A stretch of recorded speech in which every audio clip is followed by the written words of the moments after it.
Texas Lutheran University. I'm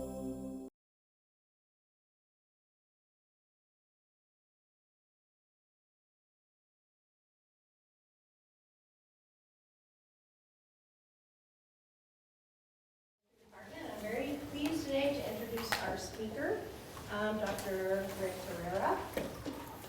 Dr. Herrera is Associate Professor of Military History at the School of Advanced Military Studies, U.S. Army Command and General Staff College, Fort Leavenworth, Kansas.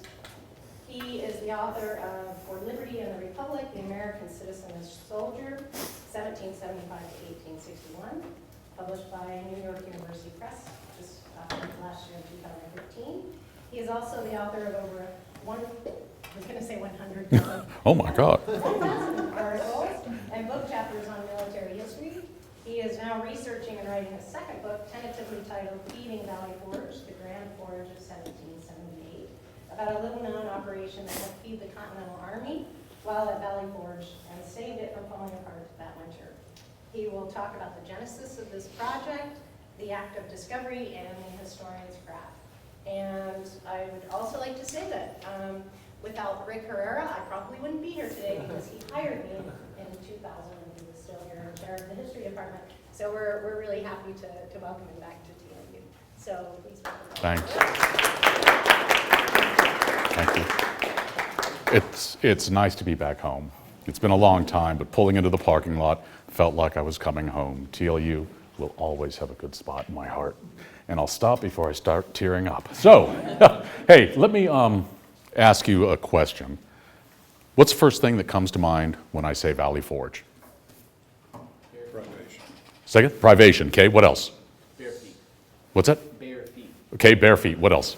Famous picture of him praying on his knees with a horse. Okay. Okay. Now, how about you students, you younger ones, sitting there silently letting the older folks talk? George Washington. Okay, we've got George Washington. Harsh winter. Okay. You've pretty much answered what most Americans think of when they think of Valley Forge. Hold that in your minds. Let me talk about the genesis of this.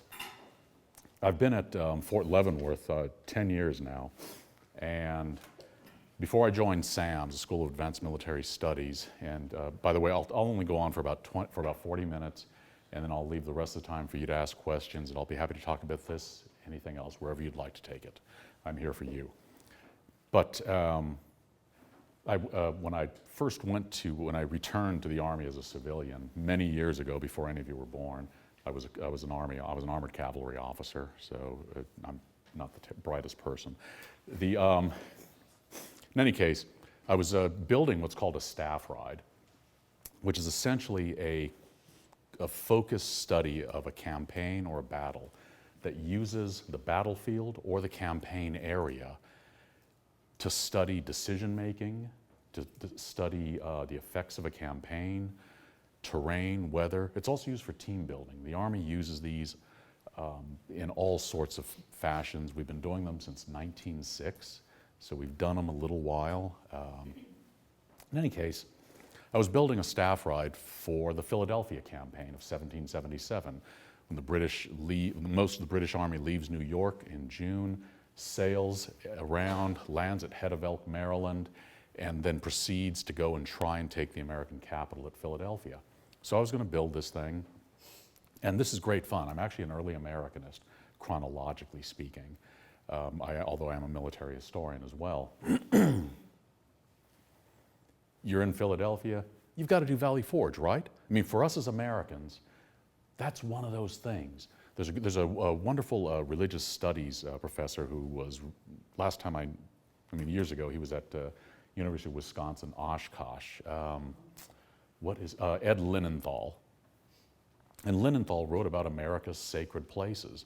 He listed Gettysburg, Pearl Harbor, the Alamo, Little Bighorn.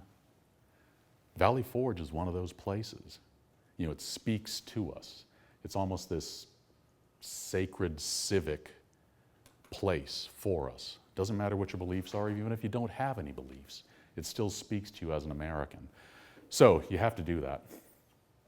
Here's the problem. Staff rides are based upon movement. They're not static. You're constantly moving, walking, staff ride. These were done originally in the days of horses, hence the ride part. Now it's walking or else by motor coach. What are we going to do at Valley Forge?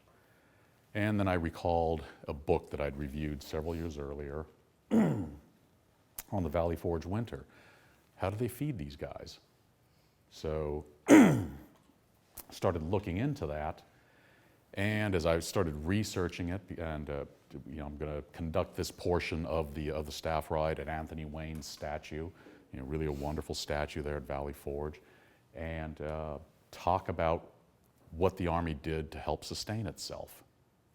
And as I started digging deeper and deeper in the sources, I realized, you know what? Bet I can get an article out of this. So I started digging into it, found a good number of primary sources, got an article out of it. I was very fortunate. I won an award for it from the Army Historical Foundation when it came out. Came out in 2011. And so as I continued to look at it, I thought, you know what? I bet I can get a book out of this thing. I spent so much time on this thing.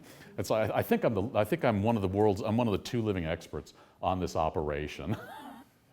The last time that anybody wrote anything that dealt with this foraging operation was in 1929. A guy named Frank Stewart, who's writing for a local historical society in Salem County, New Jersey. And everybody who does anything on Valley Forge, when they write about any of the foraging or the sustaining of the Army, they look at Stewart's little, I forget how many pages, but it's not even 50 pages, this little pamphlet. Okay, I can do more out of this. So continue to work on it. Another article came out last January in the Journal of Military History. Very happy with that. So this thing, just by accident, has become a much larger project. You've all heard the word serendipity. When I say that, what comes to mind? What do you associate? And I'm asking you undergrads here. None of the senior students get to answer this one. But you undergrads, what does serendipity mean to you? Isn't there a popular movie named Serendipity? I have no idea. You caught me on that one, man. I have. It was the 80s or 90s. Well, I'm not that old. Well, yes, I am actually. What is it? What does serendipity mean? What do you think it means? What's that? You could probably draw some tangent to that. What else? Luck. Bingo. We mostly think of it as basically plain dumb luck. It's like, holy moly, look what I found. Serendipity is actually informed luck. Having read deeply or broadly in a subject or a topic, your mind builds up all these connections. And so, even if you aren't purposely looking for something, because of the breadth and the depth of reading that you've done, your mind will often make the connection for you and tell you, hey, knucklehead, which it did to me, hey, knucklehead, look what you've got here. And so this, for me, was one of those serendipitous moments. I'd done so much work, so much reading on this subject, so much study. I mean, building the staff ride took me several months. I'm very slow and I'm very methodical when I write something. So my mind made all these connections. So that was the genesis of this. So let me take you down the road and tell you a few things about this. What do we got here? Most of the stuff that you talked about when I asked you about Valley Forge paints the Continental Army as this stoic Greek chorus. It's standing there, mutely suffering, earning glorious accolades for generations to laud them over, right? And what's the British Army doing? It's in Philadelphia. It's doing what a good 18th century army should do. It's drinking, it's gambling, and it's whoring. Those are the three prerequisites of any soldier in the 18th century. Any questions on that? No, good. Continental Army was actually an active field army. And when I talk to the students that I teach now, who are all basically majors in the U.S. Army, so they've got about 10, 12 years of active duty service, several deployments in unpleasant places like Iraq and Afghanistan, as well as a few other places. So they bring quite a bit of maturity. Most of them don't know anything about this stuff. But I tell them, look, think of Valley Forge as a forward operating base, which is a term that we use today for a big installation. We're put in nasty places where American troops operate from and send out patrols, kind of like the modern day equivalent of Fort Apache. And if you haven't seen that John Wayne movie, go see it, doggone it, you need to. So here are all the guys who are doing this thing. You've got, and I've still got to figure out the numbers. These are rough estimates. Many of the records are either missing or they just weren't taken down. Lots of stuff is missing. But you can see the numbers here.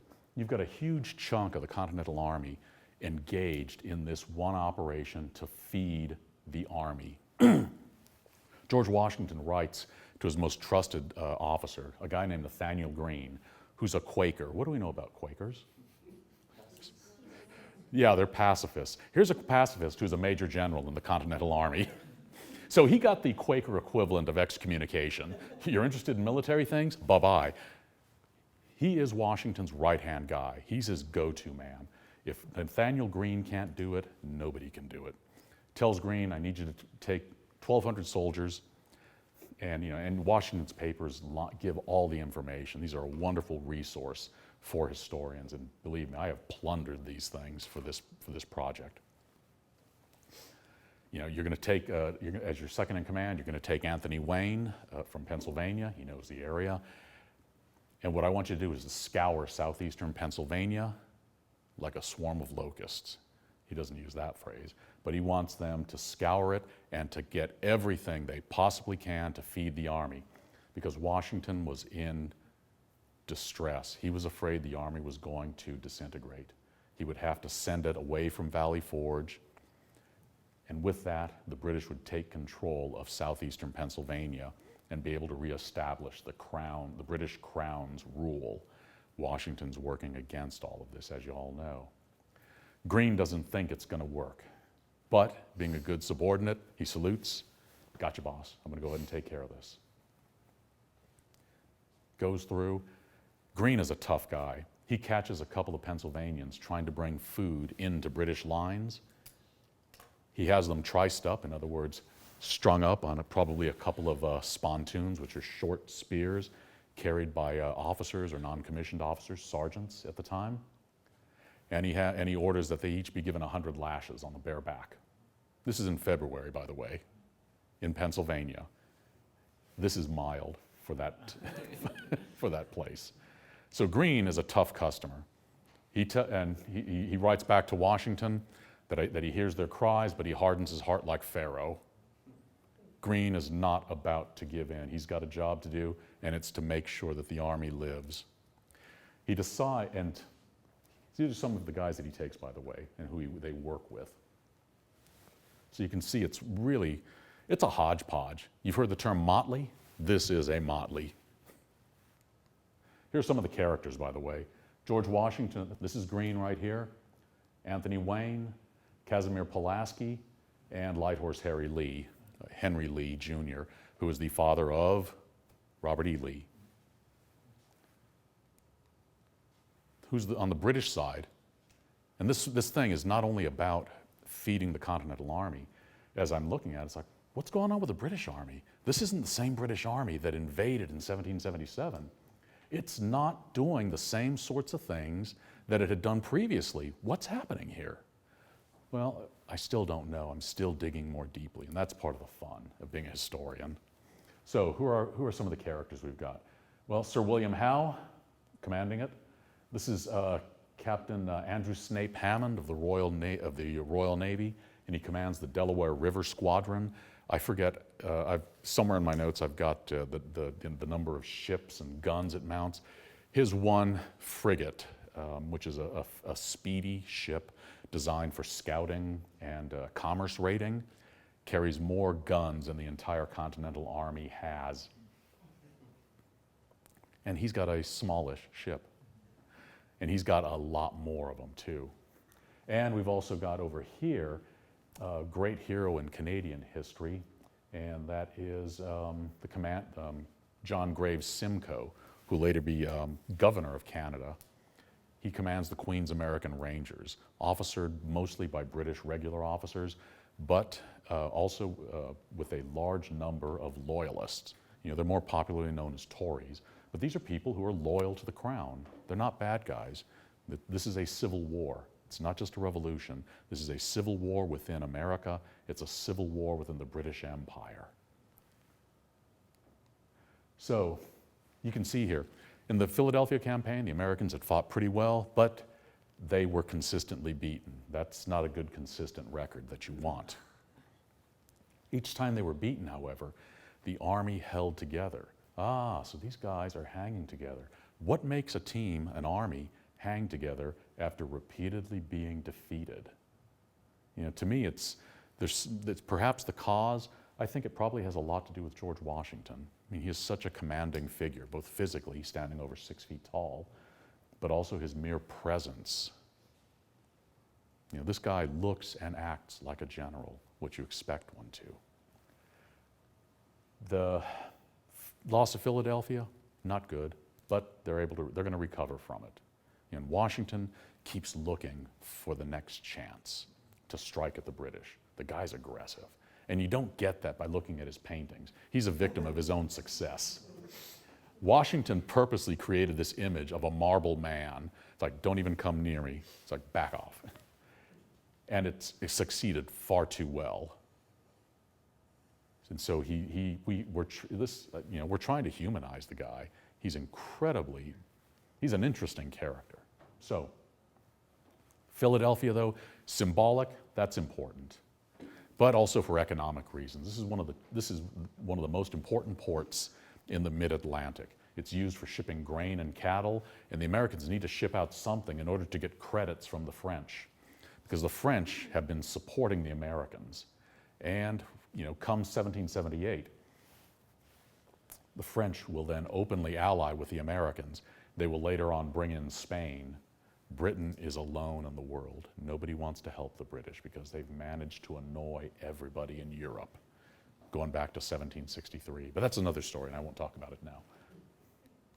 So, Pennsylvania's government is weak. It's not respected. The Continental Army serves a number of functions. One, it's there to fight, obviously. It's there to win American independence from the British Crown. It's also there to serve as a prop to the weak Pennsylvania government. So the Continental Army exists to help support the Pennsylvania government, to help the Pennsylvania government make its writ, its power, its authority felt beyond wherever it has scooted off to. It's also there to bolster the authority and show the flag, if you will, literally, of the Continental Congress, which was acting as the national government. So the Army's doing a number of functions besides simply fighting. Pardon the garish colors.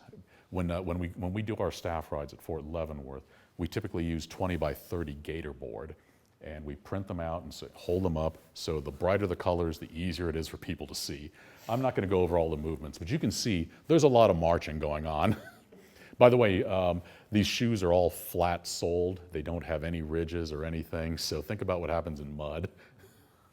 Not too pleasant a stuff. And Washington continually looks for a fight. You know, he's going to try here at Couch's Bridge, Brandywine on the 11th of September. We'll get the Battle of the Clouds, which is it's really not much of a battle. It was fought on what is today the campus of Immaculata College, a liberal arts school, Roman Catholic in Pennsylvania. And both sides line up, they're getting ready, and then all of a sudden, all the heavens unleash. Rain comes down, soaks everybody's powder. It's like, damn it, we can't fight without powder. And they stare at each other, scratching their heads. This is not good. And they just both back off. It's like, well, this is rather stupid. We're not going to get anywhere with this. We can't just stare at one another. So, then Wayne gets a nasty surprise attack against his Pennsylvanians at Paoli. Night attack launched by the British with bayonets and sabers only, no firepower. The Americans fire at night, giving away their positions. The British, there's a flash. Guess where we're attacking? Wayne is deeply embarrassed by this. He will later pay this back in the war, a couple of years later in the war. Yeah. They maneuver all around up in here. You can see where the Continentals are going. Another standoff at White Marsh. Germantown, Washington attacks, drives in the British Army. And Howe is surprised. Howe rides out. He sees the light infantry, the elite of his army, falling back, and he calls out to them, for shame, light bobs. And he leads them. Here's a general personally leading his troops forward into battle. And the British are able to win that battle. The Continentals lose it, but they're not beaten. It's like, okay, didn't work. We'll be back. Watch. Just you watch. Finally, the British establish themselves here, the Continentals up here at Valley Forge. The British then they will spend the next several months trying to open the Delaware River. The Continentals have got a couple of forts here. Philadelphia International Airport is right here, but it's now Mud Island is what it was called. Got Fort Red Bank over here. They've also got these massive logs, basically, that have been sharpened, and then they have an iron spike. And they've driven them into cribs full of rocks called chevaux de frise, and they're there to impale any British ships that sail upriver. In fact, the Continentals do such a good job defending this thing, they'll even destroy, or the British destroy accidentally, one of their major warships, catches on fire. So but the British will finally open it up, and it takes them a lot of effort. They will lose a lot of British troops trying to do it, and a lot of Hessian troops as well. So, Washington's faced with these choices. An aggressive guy, he wants to attack Philadelphia. Can't do it. Not a good idea. British fortifications. Let's just wait. What about withdrawing to the west? That makes sense. I can feed the army. It's out of reach of the British. But with every good choice, there are bad reasons for making that choice. We call these courses of action. And one of the things here that's really important is the symbolism, but also the initiative. By staying at Valley Forge, he denies the British the initiative. He keeps them penned up in Philadelphia. He's able to challenge them for the counties surrounding Philadelphia for control. And think about the image. If you're one of these people, and if you're a typical American, you just want to be left the hell alone. You don't want to be bothered with this war. And the army that annoys you the least is going to be your favorite army. Washington, by staying in the area, forces the British to act in certain ways that he hopes will alienate the population. So Washington's thinking on a number of levels. Again, his image does not do the man justice. So again, a number of things here, why it's not a good idea to withdraw. But remaining near Philadelphia, that's also got some problems. Feeding the army, that's a major problem. You're near the British Army, which has shown itself to be superior tactically to the American Army. Let's face it, the Brits have got more practice, the generals are more experienced. Washington's smart, troops are learning, but just in overall skill, the British still have the edge. It's going to take the Americans a while to get it. But again, and I've talked about these pieces here, serving as a proxy for the Congress and for the Pennsylvania government. Valley Forge allows Washington to do all of these things.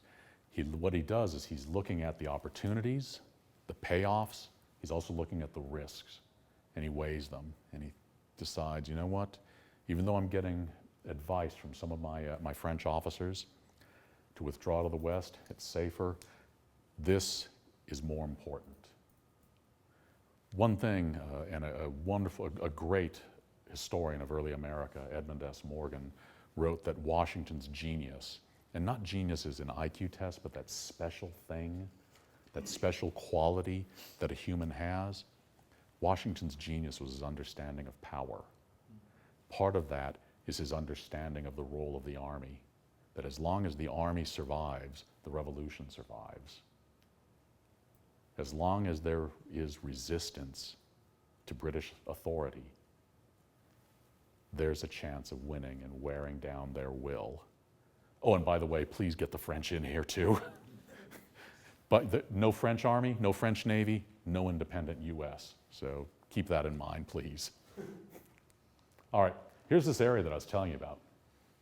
Philadelphia, Valley Forge is up in this area. I should have marked that. Oh, there it is. That's York. Okay. But you can see here, Bucks County, Loyalist, both of them contesting Philadelphia County. Down here in Chester County, it tends toward Loyalists. And the British, now they have to feed their own troops. You would think they'd be able to sustain them off of the American countryside. They weren't. Most British food sources, all their ammunition, all their uniforms, their weapons, those are all coming from the mother country. So the British have got this incredibly long supply line reaching back to England. They're also bringing in stuff like hay. You have to feed horses, right? I mean, what's pulling the artillery? What are officers riding? What are the cavalry using? You need horses. They've also got cows, so cattle needs to eat as well. So they're bringing in forage from England. They're also bringing in forage from Rhode Island, where the British have established a base.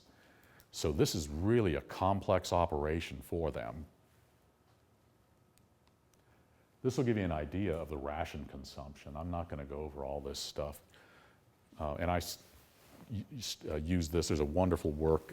One of the authors is Wayne Bodle, B-O-D-L-E, and I can't remember his co-author, but he did this as a historian for Valley Forge many, many years ago. Great resource for us. But you can see how much these guys are eating. And What are the numbers signify? Like, so, those are pound. Pounds? Yeah, you've got here pounds per month on the right. These are all pounds, Okay. and the total number of daily rations that they work out to. And one of the problems with Valley Forge is not that there's no food, it's that it's difficult to get it there. You know, the winter is not that bad. I mean, not compared to other winters. And I've been going, right now I'm putting together a paper on the weather patterns to look at the environment in which the Army operated. What they had was a nasty freeze-thaw cycle. And so they would get snow, and I've got these notes of how bad the snow was at times. And then the next day, oh, beautiful weather. But what happens to the ground? It's wet, and then you get troops marching over it, or you get wagons going over it. And by the way, these roads are not hardened, so they're all dirt tracks. Think about what happens when you have a wagon going over it. You know, the wagon's is maybe 4 feet across, those big iron shod wheels going through it. It churns up the ground. They're also getting heavy rain. There's several times when the creeks flood, and I'm sure that the river has flooded here more than once since I left. Then it freezes. What happens to the ground then? This stuff that's all churned up. You imagine marching over that stuff or trying to get cattle over it? So they're having problems getting that. The contractors, these guys are difficult. What are the contractors doing? Sometimes they're dumping barrels off by the side of the road, not even delivering anything. Other times they're taking meat and fish that's being pickled in brine. I know it sounds disgusting, pickled fish. Well, lutefisk, okay, well, the Lutheran thing. Okay, so they're dumping out the brine to lighten the load. What happens to the meat in that? It spoils. I mean, there's no way they can control the contractors. And that's one of the challenges that our forces have been dealing with over the past 14 years, is the use of contractors. You can't order contractors to do things. They're not subject to much military discipline. Soldiers, however, are. So they've got a huge problem with that. Plus, people just don't want to sell anything to the Continental Army. Continental Army or Continental money is worthless. What do the British do? They pay in specie, gold and silver. That's what I want if I'm a farmer. I want something that is going to last. The paper money? You got to be kidding me. So what else am I looking at? I'm trying to figure out who participated. I've got an idea of the officers who were on it. I have no idea who any of the enlisted men were. And I want to see what the common soldier, what some of them were writing. You know, it's important. This should not just be about guys with epaulets. It should also be about the common soldier. Unfortunately, limitation, loss of records, maybe no records, literacy issues, all those things. So I'm trying to tease that out. Also, because of the way they organized it, I don't know what regiment any of the enlisted men came from. You can see all the officers here. Look at where they're coming from. Let's see here. We've got Smallwood. He's actually not participating in it. He's down in Delaware, right, Maryland is. We've got Rhode Island, Pennsylvania, Massachusetts, Connecticut. We've got Virginia, and maybe they're bringing their men, some of their men with them. I don't know. So I've been busily going through stuff. I mean, more stuff here, more guys. I spent last summer about 3 weeks in the UK, a couple of weeks doing research at the National Archives in Kew, and then also British Library, the British Museum, doing work at the National Army Museum in Chelsea, and then up at the National Archives of Scotland and the National Library of Scotland in Edinburgh. And didn't find much, but I found one really cool letter from the officer commanding the 42nd Foot, the Black Watch, Highlanders.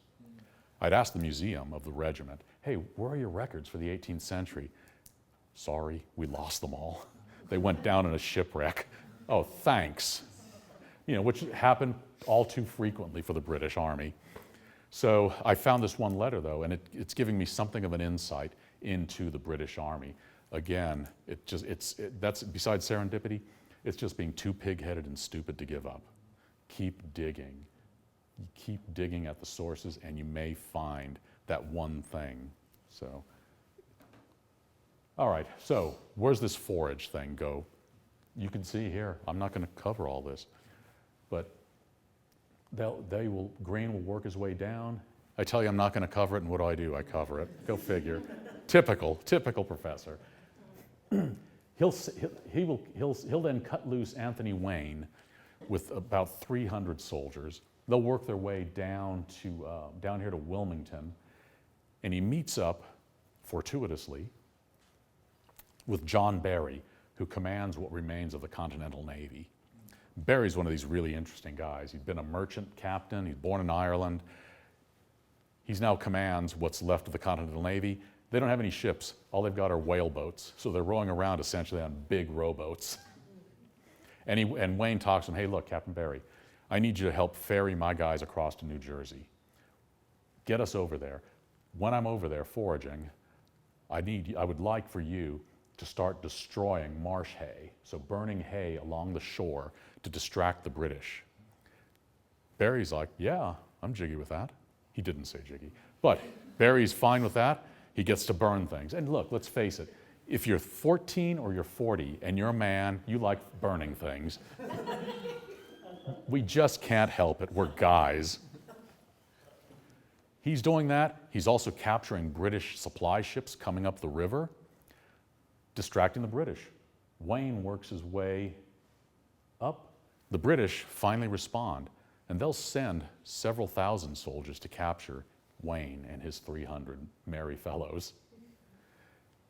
Here's the thing that I'm trying to figure out. Why don't the British pursue him aggressively? They almost catch him at a place called Raccoon Creek, right about here.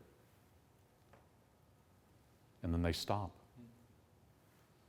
They land a strong force up here, today's Camden, Cooper's Ferry. They go in a few miles.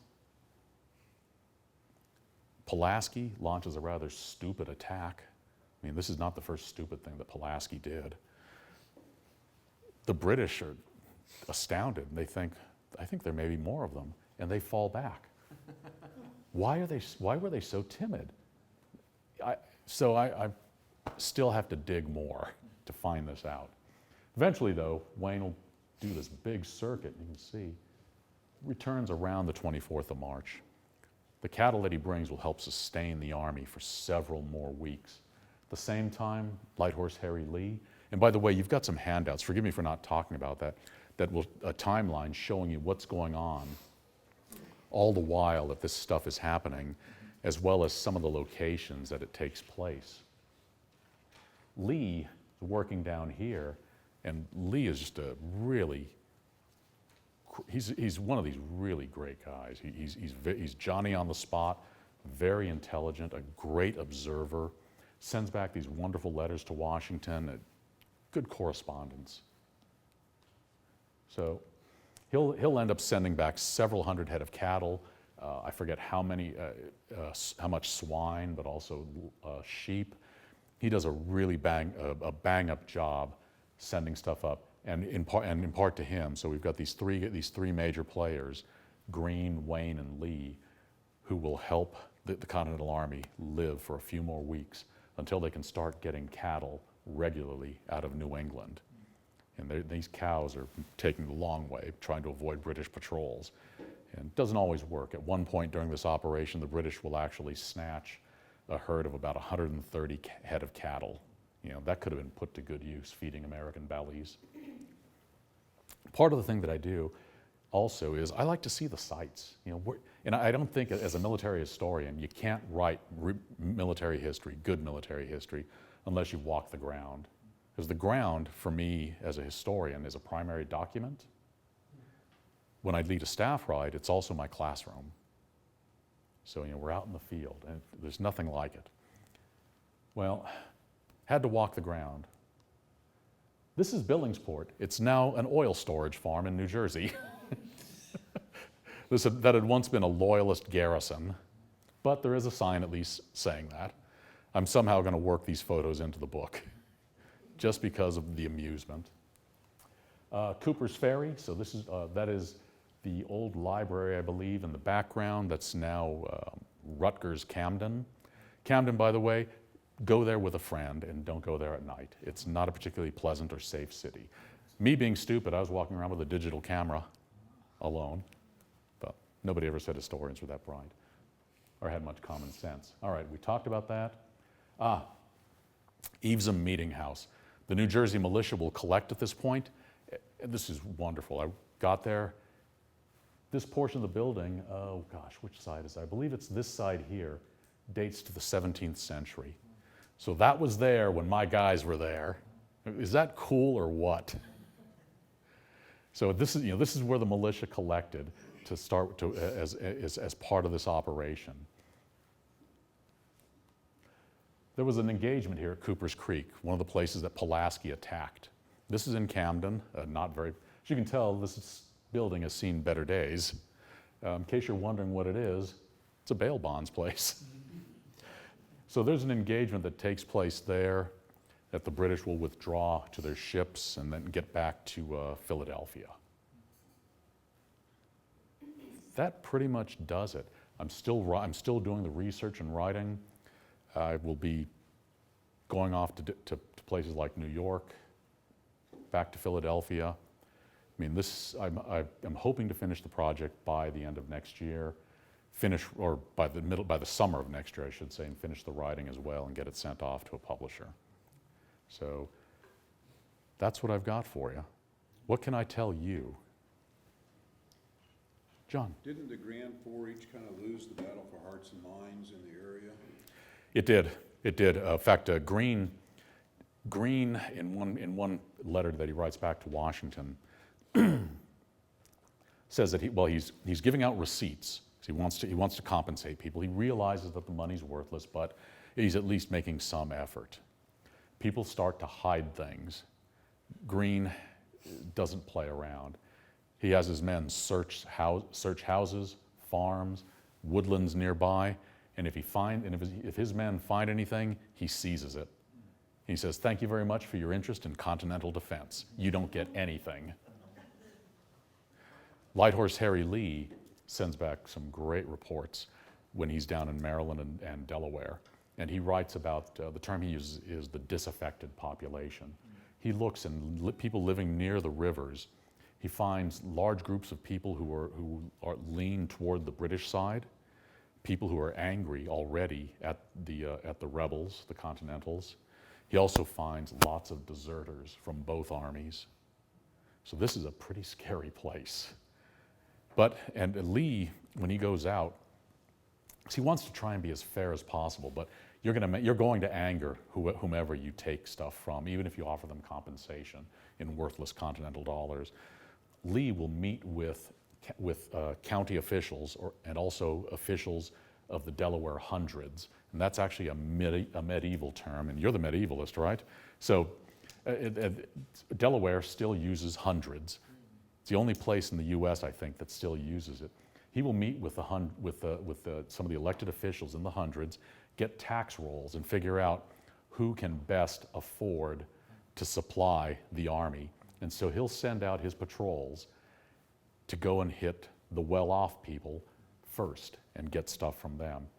But yeah, everybody in fact, it doesn't matter in this age, you don't want armies near you. You don't want them anywhere near you. They represent nothing but danger. They represent nothing but the threat of destruction. If you have young daughters, they represent, well, you can figure that one out, and it ain't pleasant. You don't want anybody's army. Doesn't matter which side you lean to. You just want them to stay the hell away because they are troublesome. Oh, Annette. Those of us who've seen Ken Burns' series on the Civil War, Mhm. we know that he must have relied fairly heavily on personal documentary, availability of letters and all of that. Is the dearth of letters that you encountered from the enlisted men due to lack of literacy at that time, or is it lack of archival, availability? Can you unpack that a little bit more about the difference between the Civil War and the Revolutionary War in terms of that? Yeah, thanks. That's a good question. My first book, I did a lot of reading in Civil War soldiers' letters, and there are thousands of them. As my really tasteless joke is I read dead people's mail. Feel free to laugh. But for this period, a lot of them just don't exist. You'll find larger collections of letters from enlisted men, and I don't have any kind of percentage, I wish I did, to put to it. You'll find higher percentages of letters from the New England regiments, which had the highest literacy rates. As you go further south, and this is something that carries over into the Civil War, using roughly 1860 numbers, we estimate that something like 90% or more of New Englanders were literate, and not just signing their names, they were reading and writing. 60% of white Southerners were literate, we're estimating, so much lower. So it's a case of that. I've been going through pension applications, which that's a project for students looking at these pension applications. They're a potential gold mine for research. In a lot of cases, I'm seeing soldiers or their wives, their widows, signing with an X, because there's just such low literacy for the enlisted men. So it's a combination of all of these factors. Yeah, John. Was there opportunity to exploit these British supply lines? Washington will, at first, he's got a couple of ships that will try and stop British merchantmen. They're also privateers, which are essentially contractors at sea. They get a letter of marque and reprisal, which says that, hey, you, Joe Smith, are now operating in the name of the Continental Congress, and you have the authorization to seize and destroy enemy shipping, for which you will be making a cut of money. So they try and do that.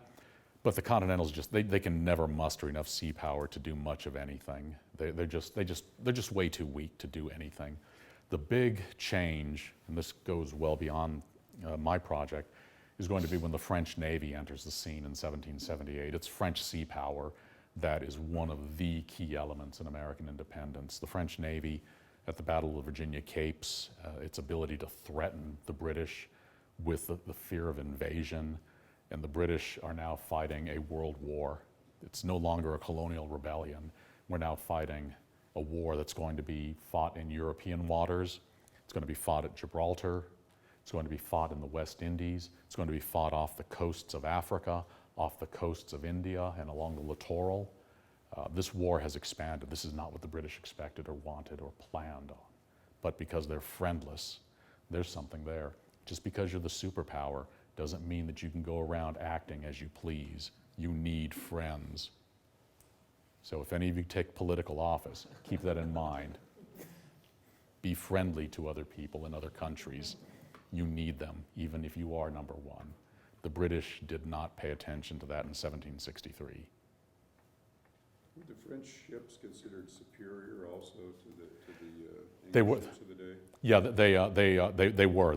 After the destruction of the French and Spanish fleets in the 7 Years' War, the French and the Spanish set about scientifically studying naval architecture and designing their warships very, according to very, very scientific methods.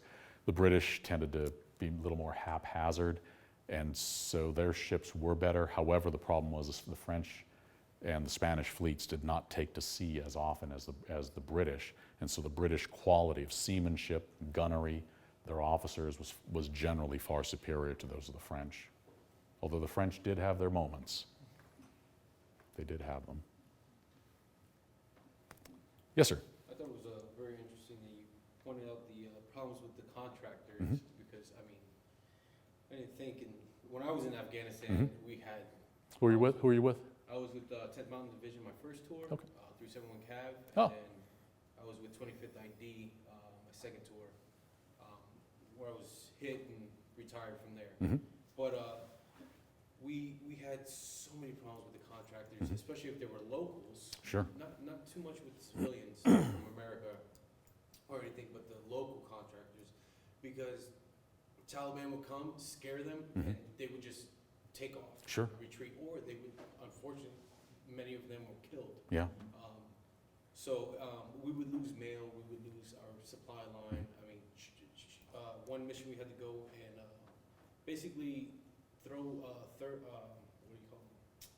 They're incendiary grenades, Thermites. into the trucks, burn them up, then stack them with C4 to try to blow them up, and then pull in a record to throw them into the river, and to clear the route, because that was we only had one road in, one road out. Yeah. That was all we had. But the fact that I'm now, because what you said, I'm able to relate to the Continental Army, is like a whole new perspective, because I know what it's like to walk on that refreeze and mud and be caked at least a foot of mud on your boot trying to walk. And I can't imagine those guys with no sole or anything trying to do that. Smooth-soled shoes. By the way, they're not getting uniformed very regularly. Their pay doesn't come all the time. You already know about their not eating very well. These guys stick it out. Yeah, and I would have to say it would have to be their leadership, because I mean, leadership takes such. I was a non-commissioned officer my second tour. I was a sergeant, a medic, and so I mean, one of my duties was the welfare of my men, the morale of them, and if I wasn't there, if I didn't play mom to them or therapist to them, then we would be having a bad day, you know. So it is very. I think Washington had a great part in it. Oh yeah, and that's one thing that you see with them is, what I'm arguing essentially in the book. Here I am giving the thesis at the end. What's his point? Is that by the winter of 1778, the Continental Army had matured to the point where it could plan centrally, and this is Washington, and then execute its operations in a decentralized fashion, trusting to his subordinates to do the right thing, because they had been schooled properly, if you will. They had learned from him and his mistakes, and he made a lot of them. Boy, did he make a lot of them, but he learned from his mistakes. So did his generals and his colonels. And one of the things that we see is this emphasis on speaking to the soldiers. It's not being their friends, not as an officer, but educating them, leading them by example, showing them how to do things and what to do. Not everyone does it. Not everyone does it today or does it all that well. But by and large, they pretty much pull it off. Becca? Can you just talk a little bit about what the difference is? Because I've always been curious when I tell my students that when I was telling them about you and what you do, I'm like, he does staff rides. I'm not exactly sure what that is, but it looks really cool and they don't ride horses, but it's kind of, I'm not sure what it is. So now I really understand what it is. Yeah. When it's a preserved battlefield, Mhm. for example, it makes total sense. Oh, what yeah. you would be doing and looking at. But what do you do when you go to this place and it's abandoned, it's building, and do you look for the same kinds of things, like distance to the river or, Yeah. whatever? Yeah, no, that's great. That's part of the fun. I think all historians deep down wanted to be detectives. We're looking for the scene of the crime. We want to know who done it and figure these things out. So when I do the Philadelphia staff ride, Philadelphia campaign staff ride, as you can imagine, a lot of this stuff is built up. We don't go to Camden. One, it's just a pain. Two, it could be a pain, literally. So just stay out of Camden. And I've probably offended friends who are from Camden. But when we go to Brandywine, that's largely suburban housing. But what you do is you look beyond the houses and you read the terrain, look at the flow of the land. Yeah, it's been altered, but you can make out the general idea where these hills were. In some places, you can still see some pretty cool stuff. There's one point, and as you're crossing the west branch of the Brandywine Creek, I'm envisioning it in my mind when I close my eyes.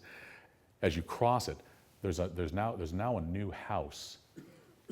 And off to the back of this house, and I had the chance to meet the owner briefly, are the wagon ruts from the 18th century road that crossed, and there's the fording site, and that's where the British Army crossed.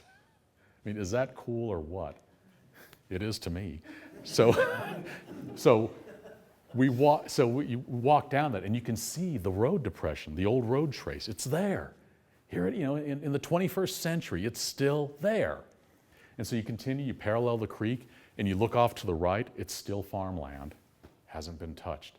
The British Army, the left wing under the command of Charles Lord Cornwallis, accompanied by the Commander-in-Chief, Sir William Howe, marched along those fields off to the right as I'm going along. We then cross over, and then we go into up the path that the British Army marched up in order to get into its attack position. Luckily, there's still farm field there, even though there are lots of suburban houses. So we stop as you're going up this narrow path. It's tiny. One Hessian officer of Jaegers, they're basically specialized light infantry, really sharp guys. They've generally been raised as hunters, so they know how to work with the land. His name is Johann Ewald, and Ewald commented in his journal that with 100 men, Washington could have stopped this army if he had held this pass. And as you're driving through it, it's like, yeah, it hasn't been touched much, except the road's paved now, but it's still tight. You could stop an army, delay it significantly with 100 guys here. You'd want more, but it would really work. As you get up to this cornfield where Howe deploys his army, you look off to the left, there's a country club. But you know that up there, Howe set up and had lunch as his army deployed and came online. And what's Howe doing? He's demonstrating to Washington, I don't fear you. You're nothing to concern me. And so you can see this, and then you look, and there are the houses, you can read the flow. So it takes a little bit of imagination, but it can be done. In fact, there's also one built for the Texas Revolution that I can send you, and obviously San Antonio, take you all the way to San Jacinto and places in between. Norm? Do you know whether there were any attempts of the British to infiltrate Washington's army and kill him? No, that would not have been kosher. They didn't do that. No, in fact, there's a Now people would. yeah, well, different age, but in fact, there's a great story by Patty Ferguson. Patrick Ferguson, who commanded a specialized corps of riflemen. And at the Battle of Brandywine, Ferguson wrote, I guess I'm choosing to believe it. It sounds believable enough. He had advanced up toward the American lines, and I can't remember his exact words, but he saw a rather large American officer, distinguished looking, who was riding the line, observing actions going on. He was accompanied by a foreign officer. You could tell by his different uniform. Ferguson wrote that he could have shot him, but he decided not to because he was an unoffending thing. And we pretty much think it was Washington. With Lafayette? We don't know if it was Lafayette or perhaps one of the others. Just don't know. Although Lafayette, I think, is wearing an American uniform because he gets wounded in a counterattack at Brandywine. In fact, there's a monument in somebody's front yard. Yeah. Other questions?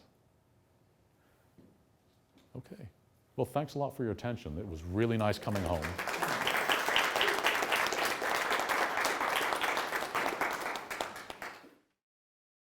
Students at TLU engage in high-impact educational experiences that include civic engagement, aesthetic expression, critical thinking, and a focus on intercultural knowledge in a community that welcomes the interplay of faith and reason.